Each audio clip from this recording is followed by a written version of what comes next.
Assalamu alaikum. You are watching Taimur Khalid YouTube channel. Now today's our topic is full disclosure convention. According to this convention, only monetary transactions or the relevant transaction relevant to the business affairs or the material nature transactions should be recorded in the books of accounts of the business entity or in financial statements. कि मतलब ये है कि ऐसी transaction जो कि monetary nature की हो, मतलब इन टर्म्स ऑफ मनी हम उनको मेजर कर सकते हो। और दूसरी बात क्या है कि जो रेलिवेंट हो, रेलिवेंट मतलब बिजनेस अफेयर्स का रेलिवेंट हो कि बिजनेस ने कुछ परचेज किया, बिजनेस ने कुछ सेल किया, या बिजनेस ने कोई पेमेंट रिसीव करनी है या कर ली है, या बिजनेस ने कोई पेमेंट करनी है या कर दी है। तो मतलब ये है कि वो रेलिवेंट भी हो, वो मॉनिटरी नेचर की भी हो। और तीसरी बात क्या है, मटीरियल नेचर। अब मटीरियल नेचर ऑफ ट्रांजैक्शन का मतलब ये है कि अगर वो ट्रांजैक्शन हम बुक्स ऑफ अकाउंट्स का पार्ट नहीं बनाते तो जो स्टेक होल्डर्स हैं जिन्होंने बुक्स ऑफ अकाउंट्स को देखना है और उसकी बेसिस पर बिजनेस की जो फाइनेंशियल पोजीशन है या फाइनेंशियल परफॉर्मेंस है वो देखनी है कि कैसी चल रही है। तो अगर वो मटीरियल नेचर की हैं, तो अगर हम उनको बुक्स ऑफ अकाउंट्स का पार्ट नहीं बनाते तो अल्टीमेटली जो स्टेक होल्डर्स हैं उनका डिसीजन जो है with respect to business on the basis of books of accounts वो चेंज हो जाएगा। कि मटीरियल नेचर की ट्रांजैक्शंस ऐसी हैं कि जिनको हम अगर बुक्स ऑफ अकाउंट्स का पार्ट नहीं बनाते तो अल्टीमेटली क्या होगा इफेक्ट कि जो स्टेक होल्डर्स हैं उनका डिसीजन इस वजह से चेंज हो जाएगा। ठीक है, तो अगर किसी ट्रांजैक्शन की बेसिस पे स्टेक होल्डर्स का डिसीजन चेंज हो जाता है that is called material nature transactions. तो ट्रांजैक्शंस ऐसी जो कि मॉनिटरी हो, जो कि रेलिवेंट हो और जो मटीरियल नेचर की हो, वो क्या रिक्वायर करती है कि वो उसको हम क्या करेंगे, फुल डिस्क्लोज करेंगे। अब फुल डिस्क्लोजर कहाँ पे किया जाएगा, या तो ये किया जाएगा नोट्स टू द अकाउंट्स के अंदर, या तो किया जाएगा नोट्स टू द अकाउंट्स के अंदर, या फिर जो इसके बाद रिमेनिंग फाइनेंशियल स्टेटमेंट्स हैं जैसे स्टेटमेंट्स ऑफ फाइनेंशियल पोजीशन है, इनकम स्टेटमेंट है, या statement of changes in equity है, या स्टेटमेंट ऑफ कैश फ्लोज है, उनके अंदर हम इनको क्या करेंगे, डिस्क्लोज करेंगे। अब इसके बाद हमने फुल डिस्क्लोजर कन्वेंशन के अंदर जो चीज़ इंपॉर्टेंट है वो पढ़नी, वो ये है कि रिपोर्टिंग डेट की बात हमने करनी है और date of authorisation for issuance of financial statements की बात करनी है। अब रिपोर्टिंग डेट क्या होती है कि रिपोर्टिंग डेट वो डेट होती है जिस डेट पर बैलेंस शीट्स या जिस डेट पर फाइनेंशियल स्टेटमेंट्स क्या होती हैं, रिपोर्ट की जाती हैं। मतलब ये है कि at the end of the year date, यानी जो बैलेंस शीट डेट होती है, ठीक है, कि जो बैलेंस शीट डेट है that is also called reporting date. कि जैसे हम बात करते हैं अगर फॉर एग्जांपल मंथली स्टेटमेंट्स हैं, मंथली फाइनेंशियल स्टेटमेंट्स हैं, तो at the end of the month. अगर क्वार्टरली फाइनेंशियल स्टेटमेंट्स हैं तो at the end of the quarter. अगर ईयरली फाइनेंशियल स्टेटमेंट्स हैं जो कि यूजुअली ईयरली होती हैं तो at the end of the year, यानी 31 दिसंबर जो भी साल है आप लगा लें। ठीक है, तो at the end of the year जो है वो क्या होगी, that is balance sheet date, या इसको हम कहेंगे रिपोर्टिंग डेट। तो फुल डिस्क्लोजर वो ट्रांजैक्शन रिक्वायर करती हैं जो कि रिपोर्टिंग डेट और date of authorisation for issuance of financial statements के बीच में क्या होती हैं, अकर होती हैं। कि फॉर एग्जांपल मैं कहता हूँ कि बिजनेस है, बिजनेस का कोई लीगल केस चल रहा है कोर्ट के अंदर, ठीक है। अब उस केस के बारे में एविडेंस तो एग्जिस्ट कर रहा है रिपोर्टिंग डेट पे।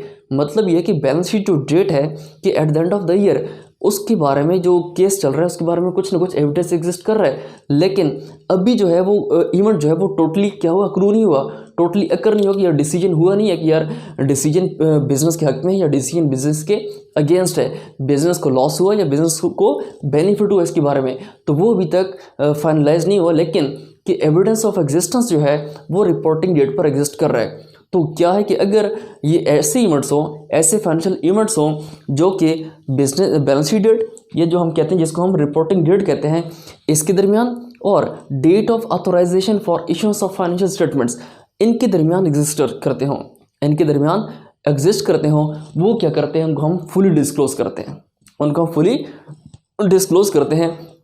इसके अलावा जो आपके पास date of authorisation for issuance of financial statements है, ये वो डेट होती है जिस डेट पर फाइनेंशियल स्टेटमेंट्स पब्लिक को पब्लिश की जाती हैं।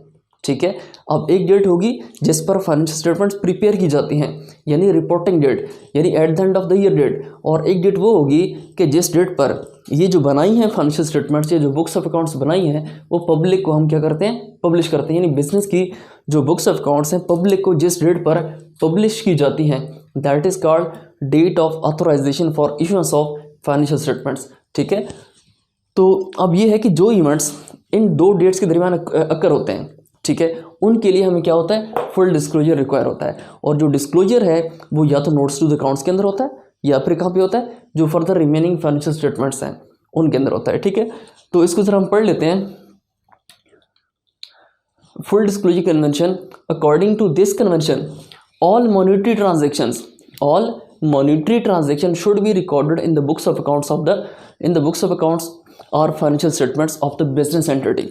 इसके बाद ये है कि this convention requires that all relevant, क्या है कि हमने पहले बात की कि जो मॉनेटरी ट्रांजैक्शंस होंगी, सेकंड हमने बात कर ली रेलिवेंट होंगी, फिर हमने सिग्निफिकेंट या मटेरियल नेचर, ठीक है। तो all this convention requires that all relevant, significant और material information relating to the economic affairs, किससे, मतलब बिजनेस से, relating to the economic affairs of the enterprise should be disclosed completely in the books of accounts. Should be disclosed completely in the books of accounts. So books of accounts should give true and fair view to stakeholders.